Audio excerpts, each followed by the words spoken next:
finally get into complex numbers. Okay, and I'm naming the section complex numbers because that's really what they are, but you know them more often probably as imaginary numbers. But a complex number is in the form of a plus bi. And so a is the real part, and then this would be the imaginary part. And so as we look at this, we're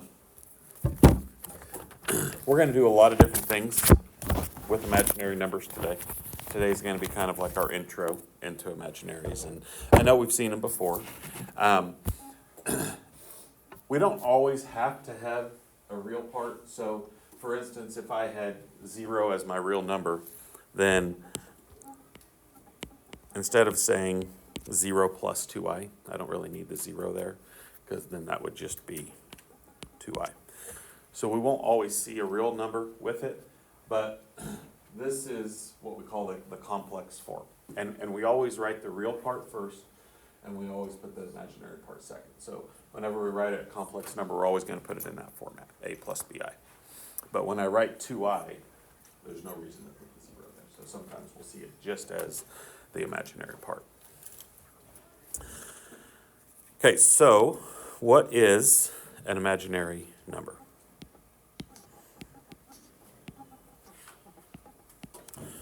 When we talked about in chapters 1 and 2 taking the square root of a negative, most of the time what happened was if we tried to put it into our calculator, we wouldn't be able to do it. Our calculator would say no real number or no solution or error or something like that. Our calculators are not going to figure imaginary. So calculators do a lot of cool things, have a lot of options that you can do, but imaginary numbers is not one of them as of yet. Maybe down the road, I don't know. But right now, and so when we get like imaginary answers later in the chapter, our calculator is not going to be able to generate those imaginary answers.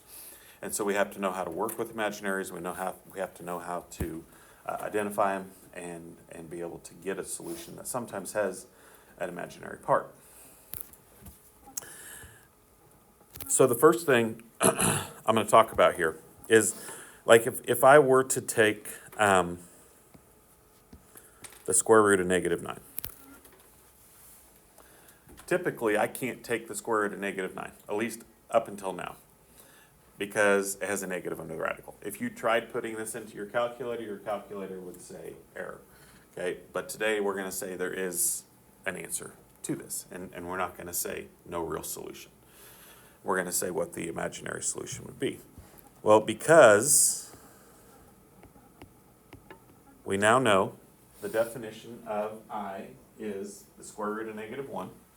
When we simplify this radical, the negative 1 becomes an I. The square root of 9 is 3. So this would become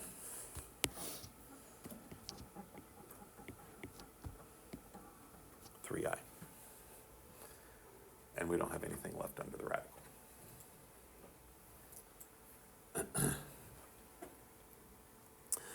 We could do a number that's not necessarily a perfect square. And we're going to see this from time to time, where we want to simplify the radical, which kind of goes back to some of our previous algebra skills. And like in geometry, I left our answer in simplest radical form a lot. But here, we're going to break it down. And the first thing that I always like to do is break it down into negative 1 and the number. So negative 1 times 12, because we know that the negative 1 is going to become I. And then what we have to do is we have to break down 12. Well, there's a lot of different ways we can break down 12. But unlike the first one we did here, where 9 is a perfect square, 12 is not a perfect square. So you have a couple of different options here. One of the ways that you probably would have done this back in the day is you would have broke it down using its tree, right? And we're going to look for pairs. What do I have a pair of? We're trying to get it to its prime factorization. And so what I could do is I could rewrite this as -1 times 2 times 2 times 3. And whenever we simplify a radical, the -1 is going to become an I, and then we're looking for pairs. Whatever we have pairs of is also going to come outside. So we're going to bring the -1 out. We're going to bring the pair of 2's out, but then we have an extra 3 left inside. So this would become 2I radical 3. And that would be our simplified radical form. Okay. You guys kind of remember simplifying radicals a little bit? It's been a little while since we've done something like that. If I gave you like the square root of -11, in this case, break it up into -1 in the number. 11 does not break down. 11 is a prime number.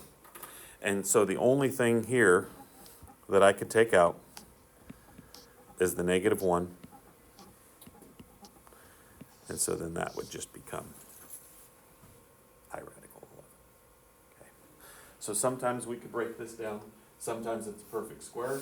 Sometimes we just have to find the pairs that go into it. And if it's already prime, then there's nothing we can do with it. So a lot of different scenarios there. This last one I'm going to do with simplifying.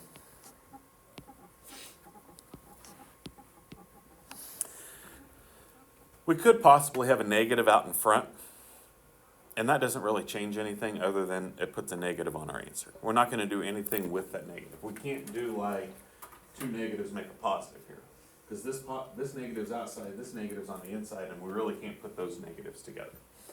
It's not like distributing it or anything like that. So I have to break this down just like I did on the others. I'm going to leave that negative outside. And then we do -1 times 19.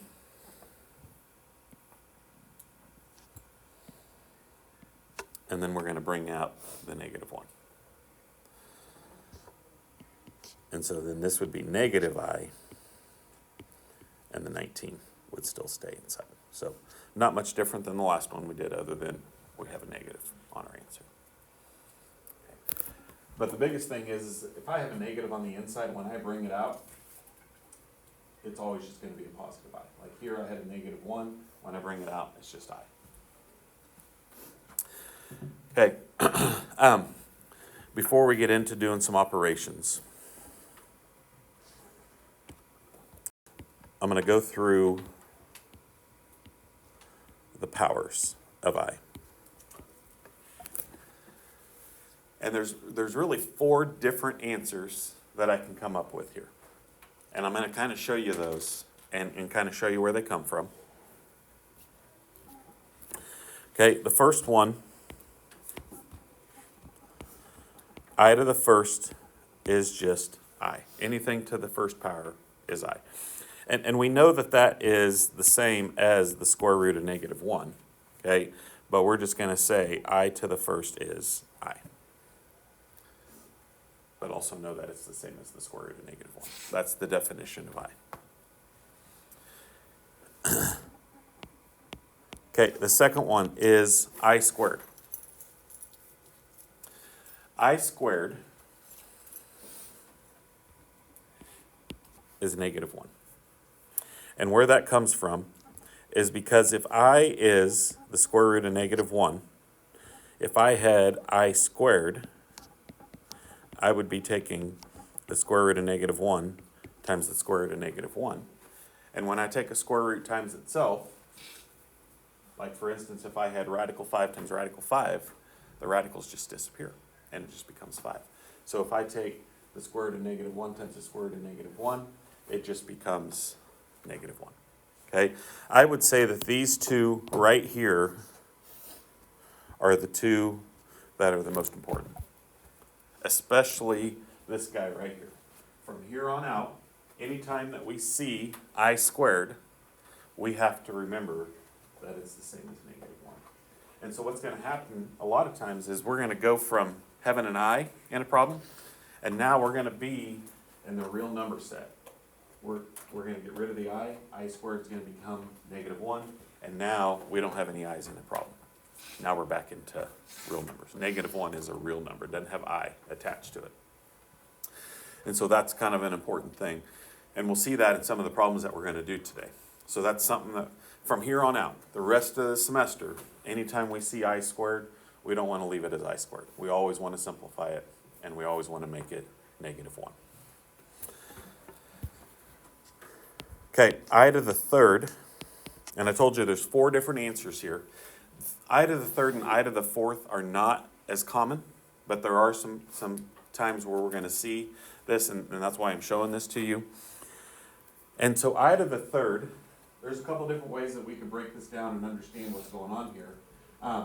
I to the third would be the same as, if we remember our exponent rules, I squared times I to the first. Because if I multiply I to the second times I to the first, that's the same as I to the third, right? And we just said that I squared is really -1. We said I to the first is I, so this is really -1 times I, which is -I. So what you just got to know is that I to the third is really -I. I just wanted to kind of show you where it came from, so you don't just say, well, it just came out of nowhere, right? How do we get to -I? And then I to the fourth, there's a lot of different ways we could do that. We could do it just like we did here. I to the fourth would be the same as I squared times I squared.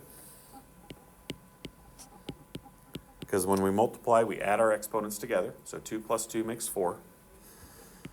And we just said a second ago that I squared is really -1. And -1 times -1 is 1. So I to the fourth is just 1. All right, so to simplify it a little bit, I to the first is I. I to the second is -1. I to the third is -I. I to the fourth is 1. Those are your 4 powers of I.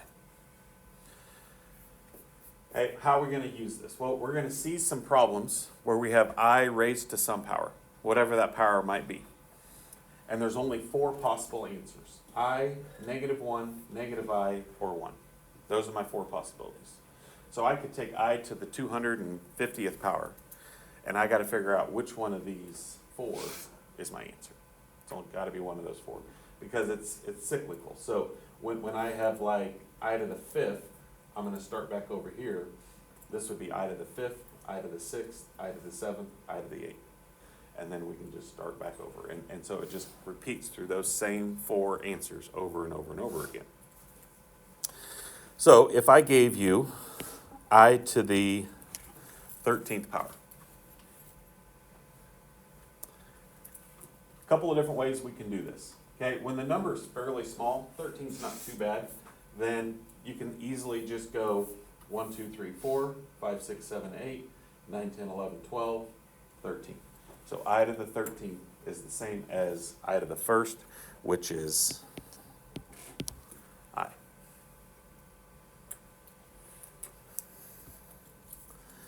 Now, if I did I to the 42nd, I could still count, right? But now we're getting a little bit higher. And so I'd have to count all the way up to 42. But here's how you could also do this. I'm going to look at the number that I have here, 42. We're doing groups of 4. So we're looking for factors of 4. So we're looking like 4, 8, 12, 16, 20. If 42 is a factor of 4, then it would be the same as I to the 4th.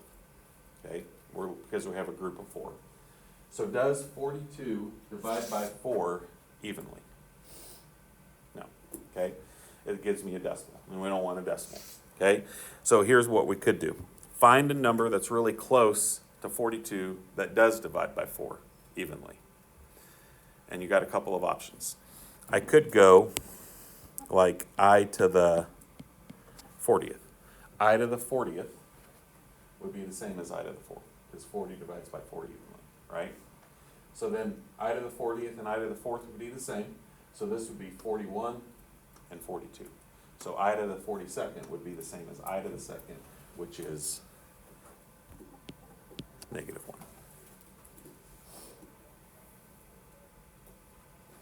Okay, want to do one more of those? A little bit different.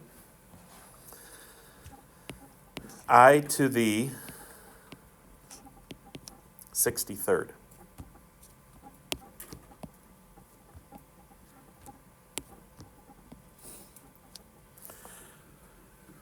63 obviously does not divide by 4 evenly. I always go to groups of 4, right? Because we have 4 terms right here.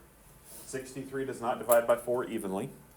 So what I could do here is I could say that this is I to the 64th, because 64 divides by 4 evenly, right? Everybody with me there? I could also have used 60, okay? 60 or 64, either one of those are really close. Okay, the reason I chose 64 is because 63 is one before that, right? So I to the 63rd would be the same as I to the 3rd, which is -I. Okay, so we just have to figure out which one of these 4 does it match up with. So like for instance, if I would have said this was 60, which would have been another option, this would be 61, 62, 63, 64, right? And so we're just repeating that group of 4 again. We won't see a ton of those, but that it is a problem that we will see. And so I kind of want to show you, and I don't think that you probably did those type of problems when we talk about ice. Do you guys ever remember doing that before? Probably the I to the power, probably not. Okay, so that's something that's a little bit different, where we're just finding I to raise to some power. And just know that there's only 4 possible answers. It's got to be one of these 4 when I get done. Okay?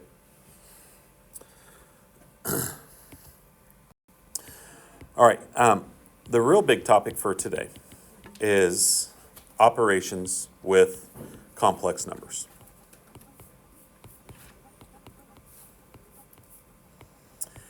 And so this is going to look very similar to what we did last week when we had functions and I said, okay, here's f and here's g, let's add f and g together, okay?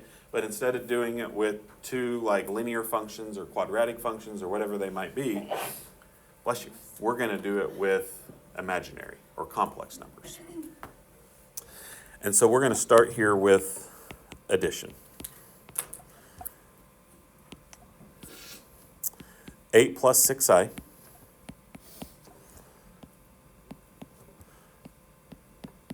plus 3 plus 2i. And it's really pretty simple, okay? Addition's not too bad. Because all we're really doing here is combining like terms. If it doesn't have an I, we're going to combine it together. 8 plus 3 would become 11. 6i plus 2i is 8i. And it's just like if one number has an x and one number doesn't, we can't combine them together, and the same thing for I. We essentially treat I like a variable, even though it's really not. I is a number, so it's kind of weird when I say I is a number.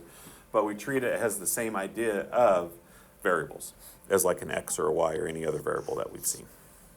That's my answer. Okay, pretty straightforward. Okay, so addition's not too bad. Subtraction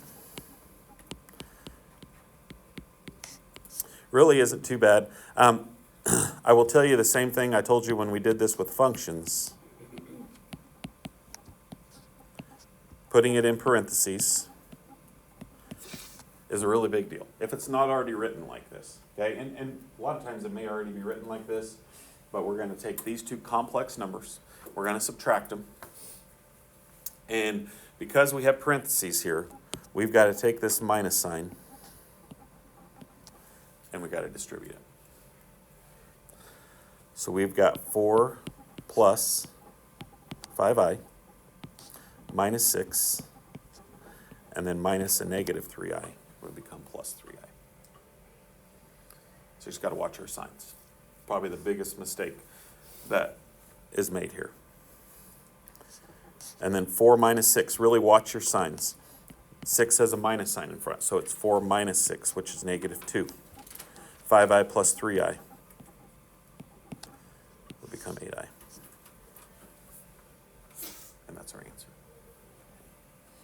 So for the most part, addition, subtraction is pretty straightforward, very similar to what we just got done doing.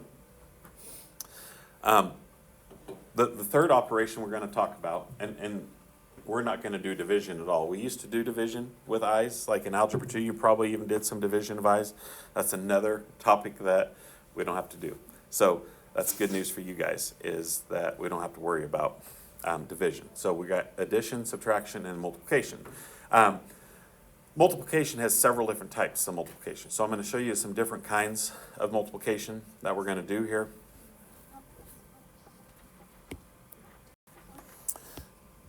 Okay, first thing I'm going to start off with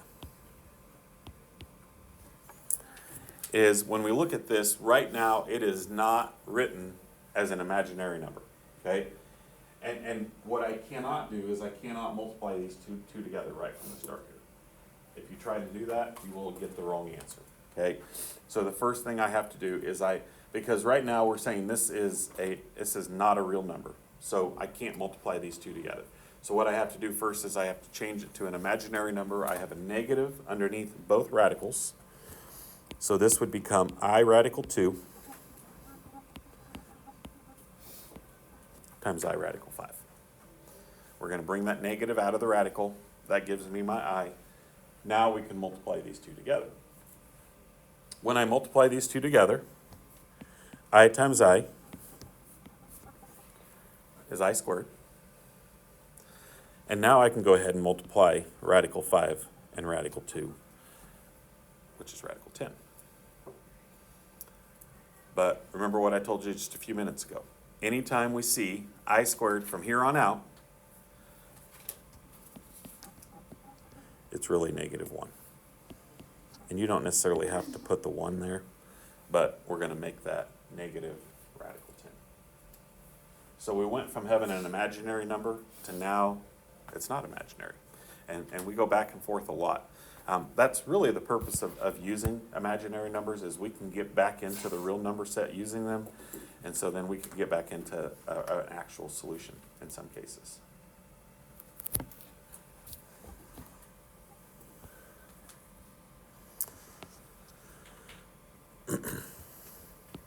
Okay, if I gave you one very similar, but let's say that both of these are perfect squares. The square root of negative 16 is 4i. Square root of negative 25 is 5i. I'm going to multiply those two together. 20i squared. And once again, anytime we see I squared, we're going to think of that as negative 1, and that replaces my I squared. And so this is really 20 times negative 1. And so once again, we go from having an imaginary number to now it's just a regular old number, negative 20. Okay, it's negative, but it's still a number. And we get out of the imaginary set back into the normal real set.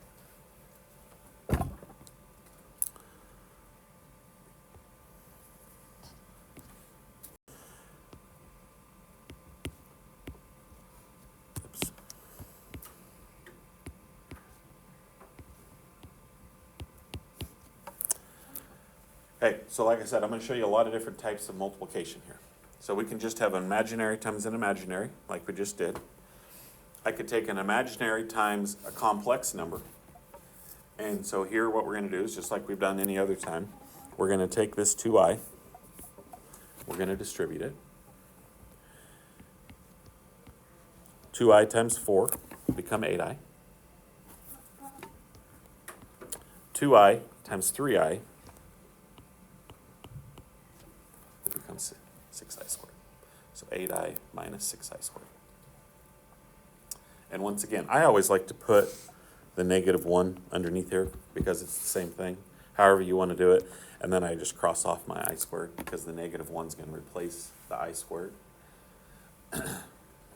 And so this becomes 8I, negative 6 times negative 1 is plus 6, okay?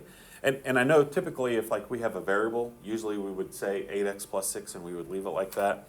But when we have a complex number, we usually will write it in this form, 6 plus 8I. And always put the real part first and the imaginary part second. It's just the format that you're going to see it written in, and so just kind of getting in the habit of putting it like that. So we could see distributive problems. We could do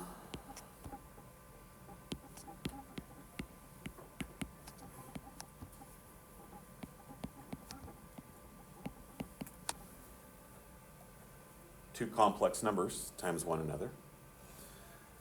And this is just another FOIL problem, right? We talked about some FOIL problems in chapter 2. Binomial times a binomial, which a complex number, that's essentially what it is a binomial, two terms. So we're just going to FOIL these two. 1 times 1, 1 times 3i, 2i times 1, 2i times 3i.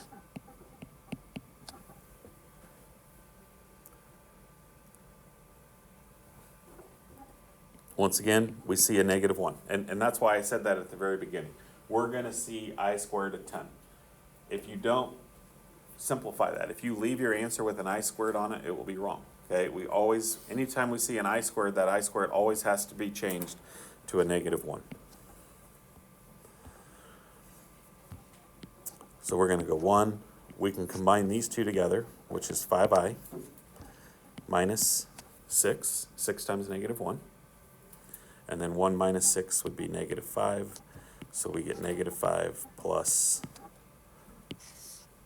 5i. So it's a little bit different than multiplying and foiling when we had like variables like x in here, because usually we would get like a trinomial left over. A lot of times here we're going to get a binomial left over. Okay, a couple other special types of multiplication. I told you there's a bunch of different kinds of multiplication here.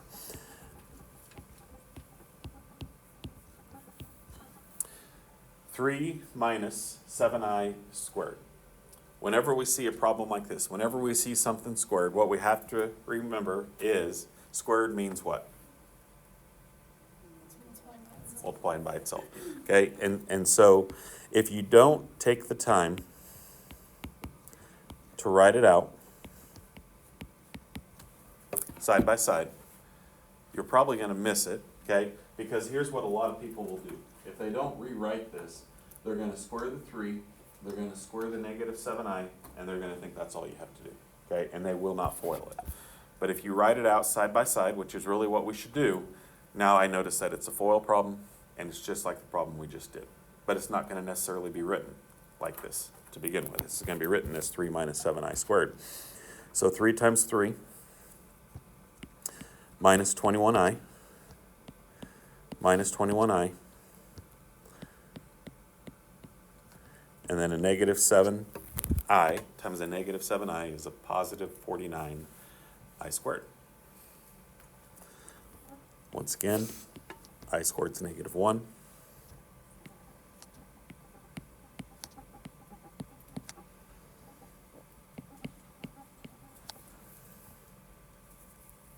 Nine minus 49 would be negative 40 minus 42i.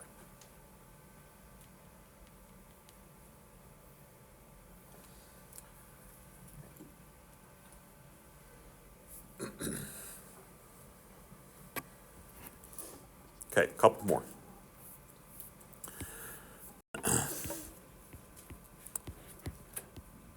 It's been a while since you've probably seen this word.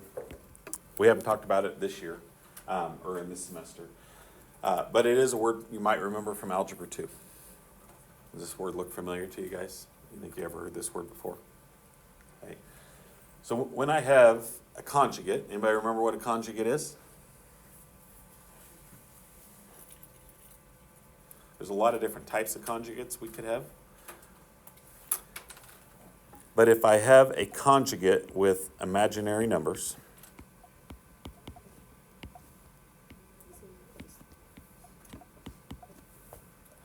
it's the exact same two expressions, except one has a plus sign in between, one has a minus sign in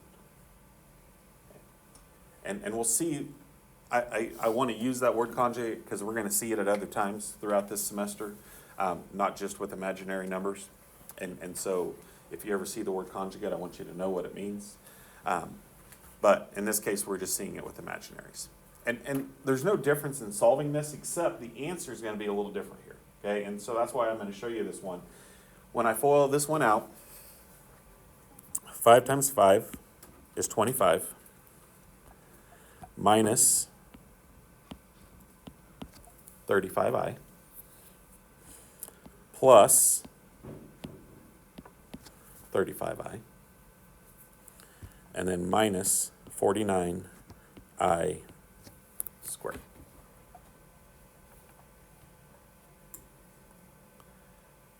As I simplify this, first of all, we see I squared again. We've seen it over and over again here. So I'm going to make the I squared -1. And as you look at this, this happens every time we have conjugates. The two inside pieces are opposites. Okay? So I can get rid of the two inside pieces. That always happens when we have conjugates. And so this essentially becomes 25 plus 49. And we get all the way down to a regular old number.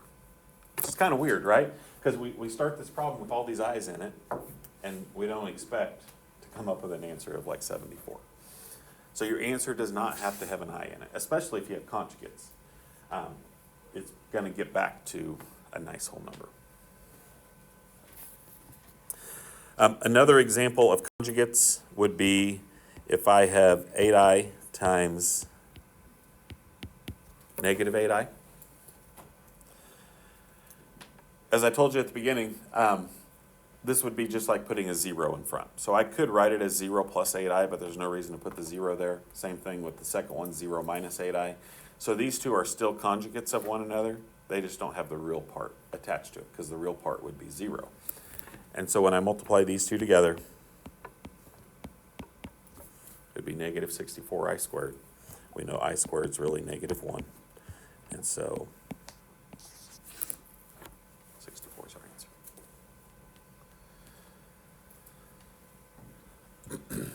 Okay, and we're not going to do division. So those are the three operations that we're going to see today.